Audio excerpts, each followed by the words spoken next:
misal dari orang tua ke anak. Iya. Tapi kalau tidak langsung gimana? Misalnya budeknya yang pernah sakit. Kanker, kemudian kena ke cucunya Bisa atau juga. iya. Jadi dalam satu garis family itu masih bisa.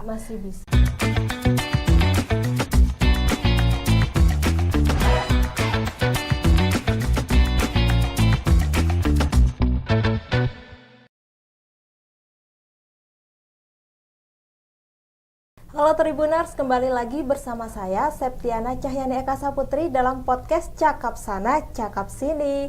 Dan untuk episode kali ini kita kembali lagi dengan tema tentang kesehatan. Topiknya yaitu waspadai gejala kanker nasofaring, penyakit yang mengintai perokok. Dan di studio Tribun Jatim Network Malang ini telah hadir Dokter Spesialis THT RSI Unisma Malang, Dr. Vivin Pradina Duhita Trisari, Spesialis THT Keahlian Spesifik. Selamat pagi, Dokter. Selamat pagi, Mbak Eka. Iya, mungkin bisa disapa dulu Tribuners yang ada di rumah, Dok. Oke, siap. Selamat pagi, Sobat Tribuners. Perkenalkan, nama saya Dr. Vivin Pradina Duhita Trisari. Saya memiliki spesialisasi di bidang telinga, hidung, tenggorok, dan bedah kepala leher, atau kalau biasanya teman-teman bisa banyak melihat singkatannya THTKL. Nah, kebetulan saya bekerja di RSI Unisma dan juga di Fakultas Kedokteran Unisma. Baik, terima kasih ya, Dokter. Sama-sama Mbak atas undangannya. Iya, sama-sama. Sehat ya, Dok? Alhamdulillah sehat. Ya. Nah, Dokter, ini kan kita akan membahas tentang kanker nasofaring yang biasanya ini mengintai para perokok ya, Dok ya. Betul tidak, Dok? Betul. Jadi begini, kanker nasofaring atau sering kita mendengar atau orang menyebut dengan KNF ya. KNF. Ya, biasanya akan bahasa awam banyak yang bilang KNF. Nah, KNF itu apa? KNF itu yaitu kanker nasofaring. Sebenarnya kalau misalnya menyerang atau mengintai para perokok memang iya, tapi tidak 100% juga. Tetapi memang salah satu faktor resikonya adalah merokok, baik perokok aktif maupun perokok pasif. Seperti itu. Kalau nge-vape itu juga bisa terkena kanker nasofaring nggak, Dok? Ya, vape ini termasuk generasi baru dari rokok ya. Kalau kita melihat wacana-wacana yang ada, jadi vape itu disebut sebagai rokok elektronik, sehingga sebetulnya masih satu saudara dengan si rokok. Maka resiko untuk bisa menyebabkan kanker nasofaring tetap ada peluangnya. Nah, ini yang mungkin perlu sobat-sobat Tribuners untuk bisa mengkaji ulang lah. Nah, di balik rasa vape tetapi ada bahaya yang mengintai itu betul. Seperti itu ya, Dok. Ya.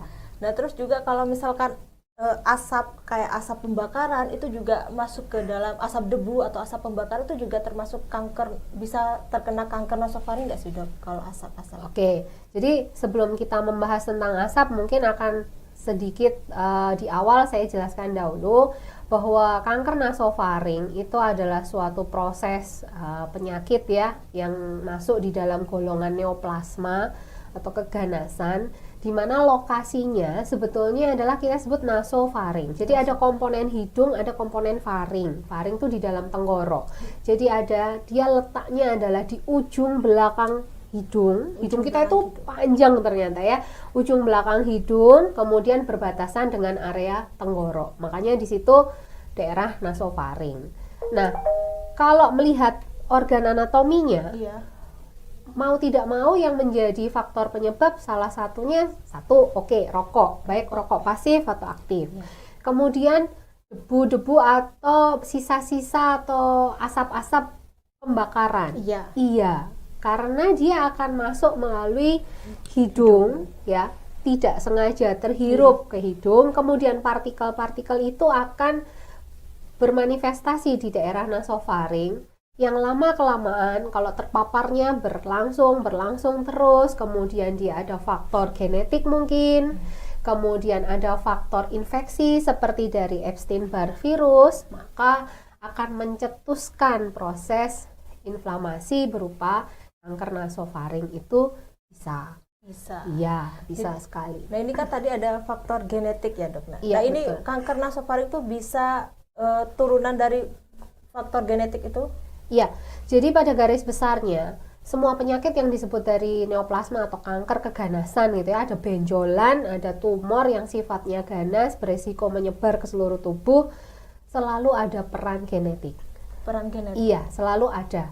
Jadi peran genetik itu akan bisa diturunkan secara langsung, bisa juga tidak langsung. Nah, kalau secara langsung gimana? Misal dari orang tua ke anak. Iya. Tapi kalau tidak langsung gimana? Misalnya budeknya yang pernah sakit. Kanker, kemudian kena ke cucunya bisa atau juga. iya. Jadi dalam satu garis family itu masih bisa. Masih bisa. Dan kalau kanker itu tidak harus misalnya kanker nasofaring diturunkan menjadi kanker nasofaring, tidak selalu. Mungkin riwayat keluarganya ada kanker di organ yang lain, tetapi pada keturunan keberapa ada yang kena nasofaring, itu sangat bisa. Sangat bisa. Ya, karena memang faktor genetik itu masih ada ya. Masih ada sehingga kemungkinan untuk bisa diturunkan bisa. Jadi lebih baik kalau misalkan kita curiga atau mencurigai seseorang kayaknya menderita kanker dimanapun, tidak ada salahnya kita tanyakan garis keturunannya. Garis keturunannya iya. terlebih dahulu ya. Terus itu caranya gimana? Tanya aja, Oh, apa tanya misalnya keluarganya, baik keluarga dekat atau keluarga jauh, tapi yang masih satu garis keturunan Iya. ya, bukan besan gitu, bukan ipar, kan? Iya. Ada nggak yang punya sakit kanker? Kanker. Apapun. Siapapun. Ya, sehingga kalau misalnya ada nih dulu mbah buyutnya, tapi kankernya mungkin kanker serviks misalnya, maka nggak ada salahnya kita teskan dia untuk screening apakah keturunan berikutnya ini mengidap kanker, kecenderungan untuk bisa menjadi kanker bisa nggak? Bisa. Jadi seperti itu. Ya. Itu cara menyebarnya seperti apa, Dok? Kan misalkan dari bude ke cucunya, terus nah itu menyebarnya tuh seperti apa? Ya. Jadi kalau kanker nasofaring khususnya Iya. itu tidak menular. Tidak menular. Tidak menular. Tetapi itu tadi faktor genetik. Genetik. Jadi kadang kan genetik itu ada rantai DNA. Iya. Entah satu rantai atau berapa rantai yang diturunkan, dia memiliki bibit. Nah, jadi seseorang itu akan memiliki bibit. Pada saat bibit ini dipupuk, Iya. maka akan berkembang. Pupuknya dengan apa? Ya dengan asap rokok tadi, dengan asap-asap batu bara atau asap-asap yang lain gitu ya, dengan adanya virus yang menetap di situ, virus EBV khususnya, kemudian itu akan bisa tumbuh subur sehingga secara genetik dia akan muncul. Jadi ya, tapi kalau menular insya Allah tidak menular ya, Dok. Dan terus kalau misalkan mengetahui gejala awal kanker nasofaring itu seperti apa, Dok? Ya, ini memang sebaiknya, karena banyak yang datang ke pusat layanan kesehatan atau berobat herbal tuh sudah terlambat. Kebanyakan sudah masuk ke stadium lanjut.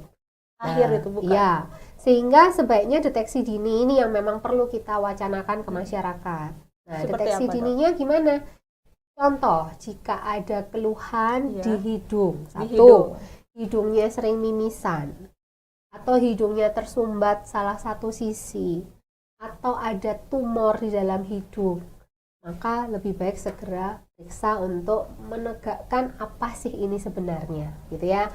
Kemudian yang kedua, ada gangguan pada pendengaran. Betul. Telinganya ada rasa grebek-grebek, gitu ya. Kemudian kayak ada bunyi-bunyi yang nggak nyaman, pendengarannya menjadi berkurang, bisa juga ditambah dengan adanya nyeri telinga. Nah, itu juga menjadi salah satu tanda ya, Dok. Berikutnya yang ketiga, itu ada gangguan pada penglihatan. Penglihatan juga bisa. Betul. Salah satu yang paling gampang, saya ini lihat kok kayak ada benda di sana, kok tampak dua. Atau diplopia sebutnya. Jadi harusnya benda itu hanya satu, tapi kok dia seperti melihat ada dua. Sebaiknya segera diperiksakan juga.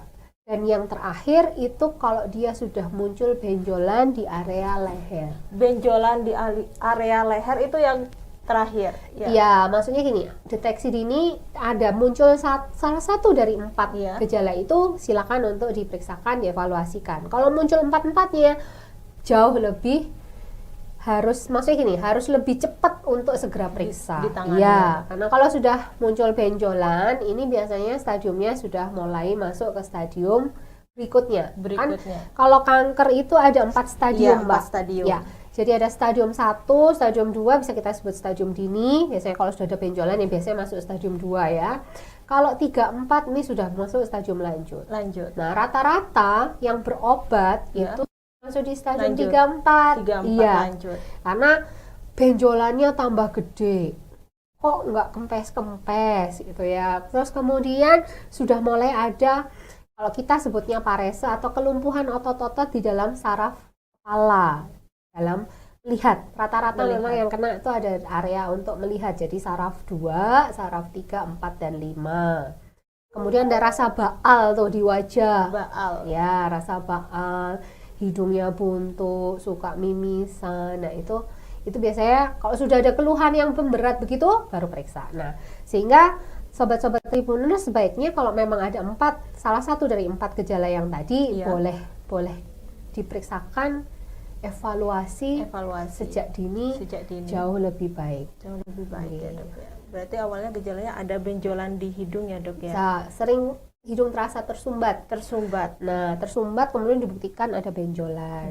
Itu di dalam sini ya, Di dalam hidungnya. Jadi nasofaring itu tempatnya di belakang sini, Mbak. Di sini. Iya. Berarti kalau ditekan-tekan ada yang sakit itu berarti bukan? Bisa sakit, bisa tidak. Bisa sakit, bisa tidak. Biasanya akan muncul sakit kalau benjolannya dia sudah membesar. Nah, ini kalau benjolan di sini ya, Dok, itu sama dengan kelenjar getah bening beda ya, Dok, ya? Memang prinsipnya di daerah leher itu ada kelenjar getah bening atau sistem limfatikus ya, tetapi biasanya punya kekhususan. Misalnya nih, benjolan kalau di leher bagian depan itu lebih ke arah tiroid penyakitnya gitu ya. Benjolan di arah leher yang di sini bawah, biasanya kekhususannya penyakit TBC, kelenjar. Kalau di daerah nasofaring itu ada khasnya. Khasnya itu dia benjolannya di sini, di dekat dagu ini, terus di belakangnya daun telinga. Ya, jadi di daerah situ benjolannya tambah besar, kemudian kalau diraba padat gitu ya, jadi nggak kenyal gitu, padat. Ukurannya tambah besar, kadang-kadang bisa disertai ada luka.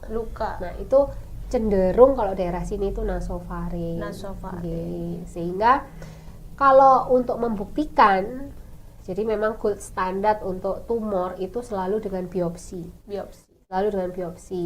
Untuk nasofaring sebaik-baiknya biopsi yang disarankan adalah biopsi di daerah nasofaring langsung dengan menggunakan metode nasoendoskopi. Jadi pakai ada alat bantu untuk bisa melihat supaya aview betul jaringan mana yang diambil, curiga ini ada daerah nasofaring. Jadi biopsinya tidak mengambil dari area leher, tetapi langsung di daerah nasofaring. Langsung dari daerah nasofaring. Dan berarti nasofaringnya tuh kanan kiri ya, Dok, ya? Enggak. Nasofaring ada kanan kiri berarti. Berarti kalau misalkan berbicara tentang stadium 1, 2 itu bisa sembuh nggak sih, Dok? Semua itu tetap ya, Mbak. Kalau kita kan percaya akan adanya Tuhan. Mukjizat itu selalu ada. Jadi selama kita punya keyakinan, insya Allah bisa.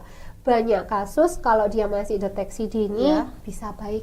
Berarti di stadium pertama yang bisa sembuh. Bisa baik, betul. Stadium 2 pun masih bisa. Masih bisa sembuh. Tapi memang harus ada support bagi pasien itu. Karena rata-rata pasien tuh kalau sudah didiagnosa kanker, pasti akan mentalnya down. Ya, sehingga support dari keluarga jelas, support dari bidang pembiayaan jelas. Kemudian support dari dirinya sendiri, motivasi dirinya untuk sembuh itu harus tinggi. Kalau itu baik, semua insya Allah bisa baik. Berarti kanker stadium 1, 2 itu bisa sembuh, tetapi untuk yang ketiga, 4 ini? 3, 4 biasanya kalau dia tidak sampai ada metastase luas atau penyebaran luas pun masih ada kemungkinan. Tapi kalau 4 ini yang memang sudah lebih berat. Ya, kalau 4 itu memang yang paling berat. Jadi kami sebagai tenaga medis tidak berani menjanjikan sesuatu, tetapi kita tetap berusaha untuk yang terbaik. Terus untuk waktu sembuhnya dok, kalau stadium 1, 2, 3 itu sembuhnya 1, 2 itu berapa lama kira-kira? Jadi kalau kita sudah terdeteksi mengalami suatu penyakit yaitu kanker nasofaring begitu ya, modalitas terapi yang utama itu adalah radioterapi. Radioterapi ya, Ya, dok. itu modalitas terapi yang utama. Itu yang pertama, radioterapi. Yang utama. Itu untuk stadium bukan. Bisa untuk stadium semua ya, Semua. bisa sebetulnya ya. Iya. Jadi modalitas utama wajibnya Iya. itu adalah radioterapi. Itu seperti Radioterapi itu dilakukan penyinaran. Penyinaran. Ya, karena kan kalau kanker nasofaring ini akan berbeda dengan misalnya kanker di usus.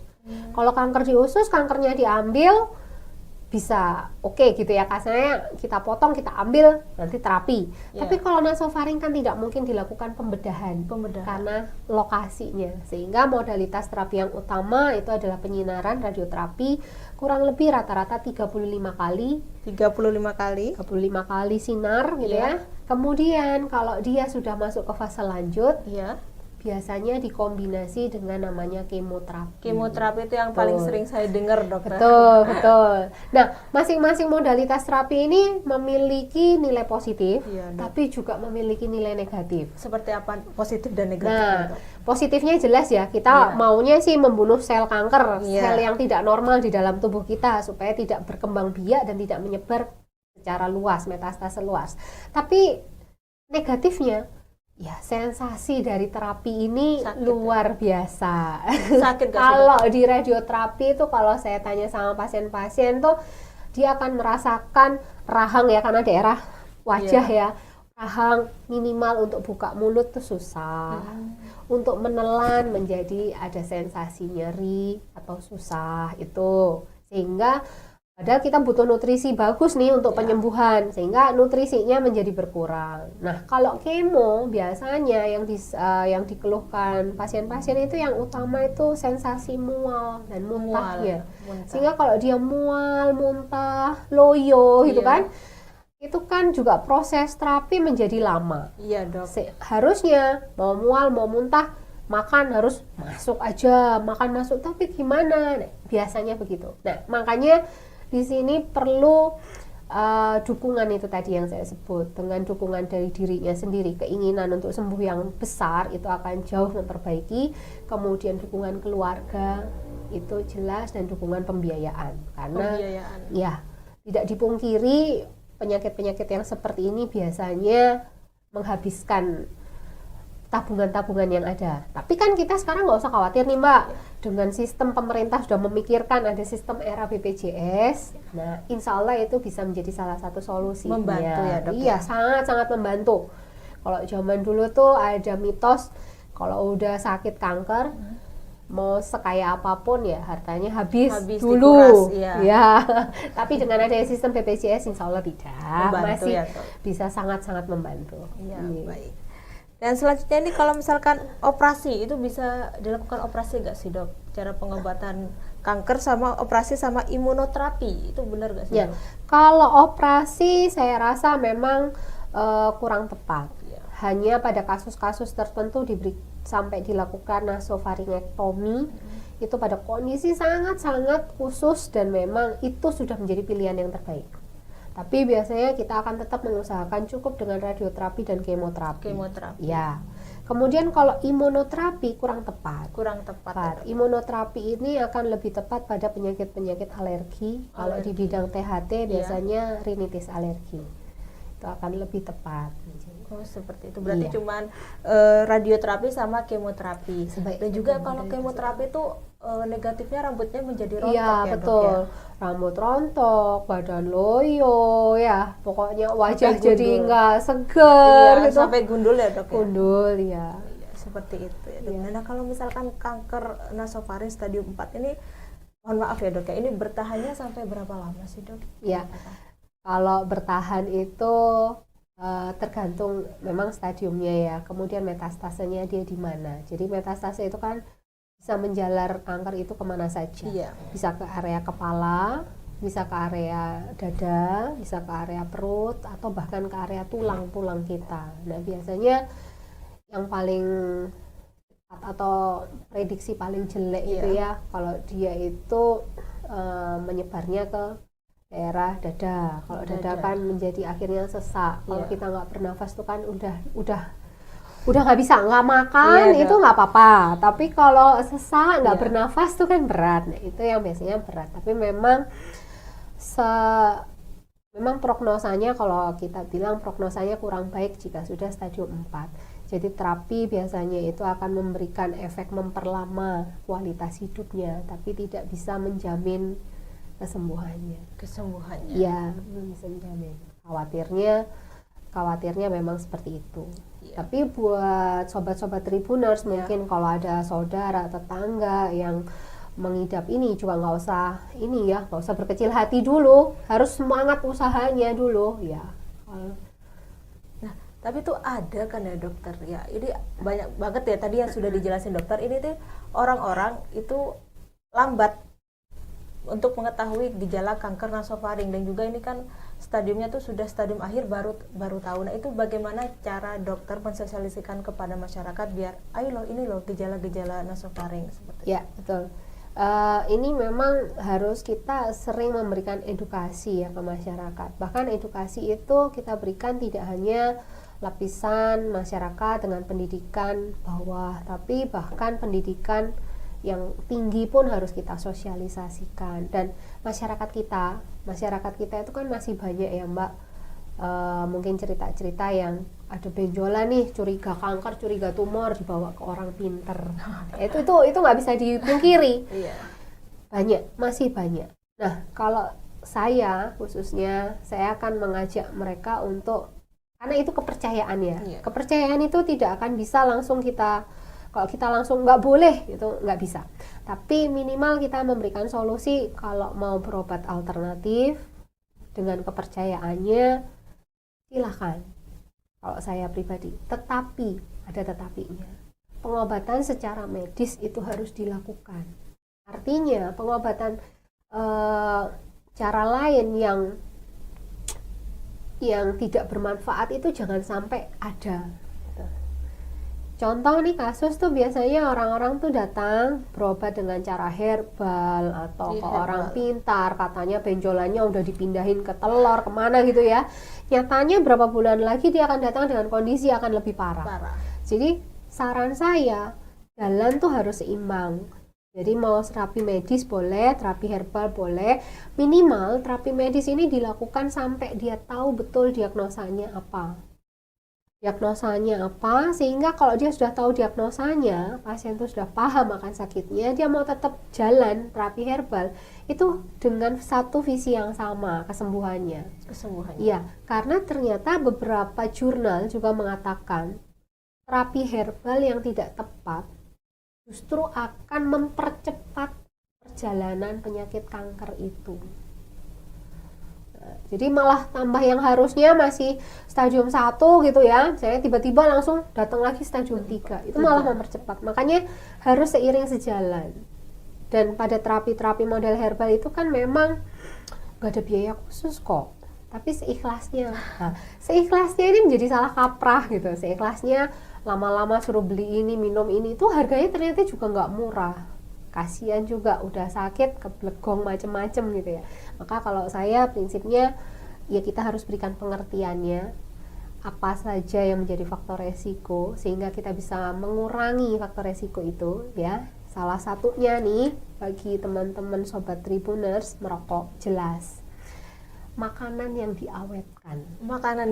Ya, makanya kalau sekarang kan dengan alasan kepraktisan, termasuk saya nih praktis, siap banyak makanan yang udah siap saji. Tapi memang harus dilihat betul. Jadi makanan yang diawetkan, kemudian makanan yang dibakar. Makanan yang diasinkan. Micin tuh? Bukan, lebih ke arah yang kayak prosesnya. Jadi diasinkan, dibakar, kemudian diawetkan dengan ditambahkan komponen-komponen tertentu ya. Itu akan mencetuskan kanker. Nah itu yang harus dikurangi. Atau dihindari kalau malah bisa. Terus kalau muncul tanda-tanda deteksi dini itu tadi, segera berobat sehingga tidak terlambat. Iya, tapi kadang orang tuh timbul benjolan tuh kayak dibiarin gitu dok, Iya, nanti betul. juga sembuh gitu. Nanti Padahal sembuh tambah sendiri. besar gitu dok. Kan itu banyak ya dok ya kasusnya. Banyak sekali. Terakhir bulan puasa kemarin saya juga mendapatin seperti itu. Sampai dia harus pindah ke beberapa rumah sakit, beberapa kota, beberapa dokter jelas itu karena masih belum meyakini penyakitnya. Sehingga makanya memang dengan yang seperti ini itu kalau tugas saya harus menjelaskan dengan jelas apa sakitnya, penyebabnya kira-kira apa, terapi yang harus dilakukan dan harusnya bagaimana. Intinya adalah membuat supaya pasien itu bisa menerima kondisinya. Karena dengan dia bisa menerima kondisi, terapi akan cepat dikerjakan, hasil jauh lebih baik. Tapi kalau dia masih fase denial ya kita sebut ya, menolak bahwa enggak, ini benjolannya cuman jerawat kok misalnya, atau ini anu aja kok gitu, itu akan memperlama proses terapi sehingga perjalanan penyakit itu akan lebih cepat dan biasanya datangnya terlambat. Ya, dok. Iya. Nah kanker nasofaring ini disebabkan oleh virus apa sih dok? Kalau virusnya memang yang diyakini bisa mencetuskan terjadinya kanker itu EBV, atau Epstein-Barr virus. Ya, itu seperti apa dok gambarannya?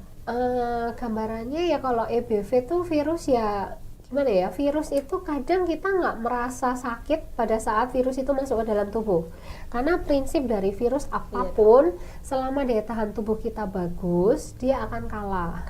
Tetapi kalahnya di sini ternyata dia tidak mati, dia tidur menetap di situ, sehingga seperti tadi dia udah mengandung adanya virus ya, kemudian dikasih pupuk dengan merokok, dengan terpapar asap, itu dia akan tumbuh subur akhirnya. Kalau sering minum alkohol tuh juga termasuk gak sih dok? Alkohol di sini tidak signifikan. Tidak signifikan. Iya, lebih ke arah memang makanan yang diawetkan, kemudian paparan, hirup yang terhirup, itu kemudian genetik. Tetapi kalau misalkan ibu hamil itu bisa terkena kanker ini gak sih dok? Bisa. Jadi memang kanker ini bisa kena ke segala usia. Iya, bisa. Baik anak-anak sampai orang dewasa. Bisa gendernya, kalau secara gender juga bisa laki-laki, bisa perempuan. Tetapi memang penelitian mengatakan rasionya kalau laki-laki banding perempuan tuh 2,3 banding 1. 2,3 banding 1. Jadi tetap terbanyak adalah laki-laki. Karena merokok itu ya dok ya utamanya. Makanya sekarang nih udah masa modern ternyata perempuan juga udah banyak kan. Nah ini nanti akan mungkin penelitian 10 tahun ke depan akan berubah rasionya menjadi 1 banding 1 bisa gitu ya. Kalau sekarang 2,3 banding 1. Mungkin kalau wanita tuh lebih banyak kanker payudara ya dok, bukan? Kanker payudara dan kanker serviks. Kanker payudara dan kanker serviks ya. Kalau kanker nasofaring ini saat ini kalau di Indonesia sejak tahun 2012 itu menduduki peringkat nomor 1 di daerah kepala dan leher. Ya nomor 1-nya, makanya tapi nomor 1-nya juga ini ya, maksudnya prosentasenya enggak terus yang 70% gitu, enggak, hanya sekitar 28%, 23 sampai 28%. Nah dokter, ini ada pertanyaan dari Tribuners. Ya mbak. Ini dari @firstidf_. Assalamualaikum dok, kanker nasofaring apa termasuk penyakit genetik? Tadi sudah dijelaskan ya dok. Insya Allah tadi sudah saya jelaskan. Waalaikumsalam. Jadi faktor genetik tetap berpengaruh sebagai faktor resiko terjadinya kanker nasofaring. Ya. Terus yang kedua ya dok ya, ini ada dari @azalia_arf. Apakah kanker nasofaring dapat menyebar keluar nasofaring? Ya sudah seperti itu dok. Jadi terima kasih pertanyaannya Mbak Azalia. Ini tadi belum kita bahas. Kanker nasofaring bisa menyebar keluar nasofaring, bisa. Penyebarannya bisa secara endofitik dan eksofitik ya. Eksofitik tuh keluar dari daerah nasofaring, bisa ke kepala, bisa ke tadi yang saya sebutkan, ke paru-paru, ke daerah perut, bahkan ke daerah tulang-tulang gitu ya. Kalau endofitik dia akan tetap di regio kepala dan leher. Jadi mungkin tumornya atau kankernya itu bisa membuat benjolan di hidung ya, jadi hidungnya kayak tampak besar sebelah gitu ya. Kemudian daerah mulutnya itu, daerah langit-langitnya itu juga akan tampak nonjol kan, ada benjolan, itu juga bisa. Jadi memang ada 2 penjalaran, tapi bisa. Ini kalau kanker nasofaring ini juga ada komplikasinya nggak sih dok? Komplikasi biasanya ini ya kalau sudah metastase. Metastase. Ya, kalau dia sudah metastase memang bisa menyebabkan komplikasi. Gangguan metaboliknya itu akan berubah. Seperti itu. Dan dok, ini ada satu lagi ya dok. Oke, pertanyaan dari Tribuners. Ini dari Lovia. Ini L-nya ada 2, O-nya ada 2, F-nya ada 2, I-nya ada 2, A-nya ada 2. Lovia. Bacanya harus benar-benar sesuai ejaan. Oh ya, Lovia. Ya. Ini dapatkah pendengaran kembali normal setelah melakukan pengobatan kanker nasofaring? Pendengaran apakah bisa kembali normal dok setelah melakukan pengobatan kanker nasofaring? Oke, Mbak Lovia gitu ya. Jadi gini, dia itu kenapa sih kok sampai ganggu pendengarannya? Ya kita tahu lagi bahwa anatomi dari nasofaring itu ada di ujung hidung sini, dan di mana antara telinga, hidung, dan tenggorok ini ada satu saluran yang namanya adalah saluran tuba yang menghubungkan ketiga organ tersebut, sehingga pada saat nasofaring ini ada benjolan, ada tumornya membesar, maka saluran tuba ini akan tertutup oleh benjolan tersebut. Nah, sehingga pendengaran juga nggak akan bagus 100% yang masuk. Nah, pada saat kita sudah lakukan terapi, modalitas terapi, baik radioterapi atau kemoterapi, kemudian si benjolannya ini, si kankernya ini udah kempes atau bahkan hilang, maka pendengaran insya Allah masih akan membaik. Walaupun nggak 100% ya. Walaupun nggak 100%. Kenapa saya bilang nggak 100%? Misalnya kemarin hilangnya itu pendengarannya tinggal 25%, kemudian setelah terapi dia bisa naik jadi 50%. Karena obat-obat kemoterapi itu sebenarnya juga bersifat ototoksik. Obatnya? Iya. Itu obatnya apa saja sih dok? Obat-obat kemo macam-macam ya Mbak. Ada cisplatin dan regium, macam-macam tuh, banyak sekali pilihan. Tapi memang salah satu efek samping obat tersebut bisa menyebabkan ototoksik. Ototoksik ini artinya dia akan merusak sistem saraf dari telinga. Saraf dari telinga bisa rusak ya dok? Jadi dia kemampuannya akan berkurang, pendengarannya juga akan berkurang. Ya. Tapi lagi-lagi kita harus mencari mana yang terbaik. Mana yang terbaik ya dok? Mana yang terbaik. Kalau hanya kurang dikit lah, nggak apa-apa lah, tapi bisa sembuh gitu. Toh sekarang kalau butuh alat bantu dengarnya kece-kece kan, gitu. Pokoknya cari yang terbaik, jangan khawatir dulu. Jangan khawatir dulu ya, Tribuners. Oke. Dan ini benar gak sih dok kalau misalkan kanker nasofaring ini cukup sulit untuk terdeteksi? Iya, betul. Itu kenapa dok? Karena lokasinya. Lokasinya. Secara anatomi. Secara anatomi itu tidak bisa dilihat dengan mata telanjang. Itu yang susah. Betul, harus pakai alat ya dok. Jadi saran saya memang pemeriksaannya bisa datang ke Poli THT, kita lakukan namanya pemeriksaan nasoendoskopi. Nanti ada teropong, kemudian ada layar televisi, kita lihatkan di sana akan tampak betul bagaimana mukosa nasofaring yang sehat, bagaimana yang tidak sehat.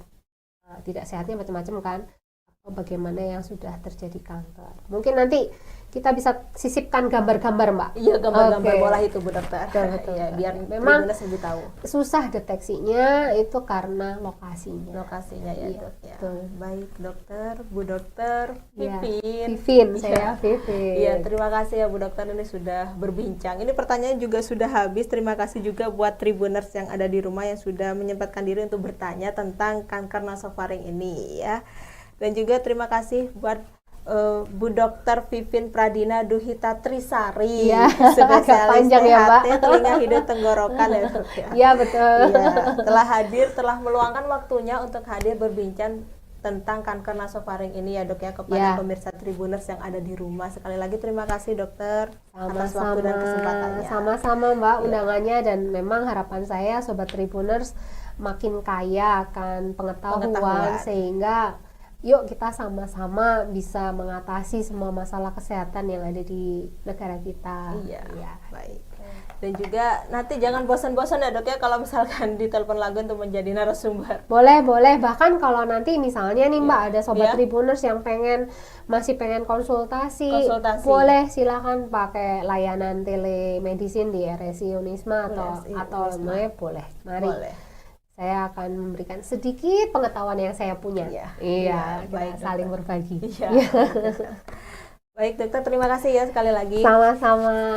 Oke Tribuners, sampai di sini dulu perjumpaan kali ini tentang kita tadi sudah membahas tentang kanker nasofaring. Ya ini sering mengintai para perokok kebanyakan laki-laki ya Bu Dokter ya. Ya memang terbanyak laki-laki. Dan saya Septiana Cahyani Eka Saputri dan Bu. Saya Vivin Pradina Dita Trisari, spesialis DATKL. Iya, pamit undur diri dan sampai jumpa, ketemu lagi di episode Cakap Sana Cakap Sini tentang kesehatan selanjutnya. Dadah.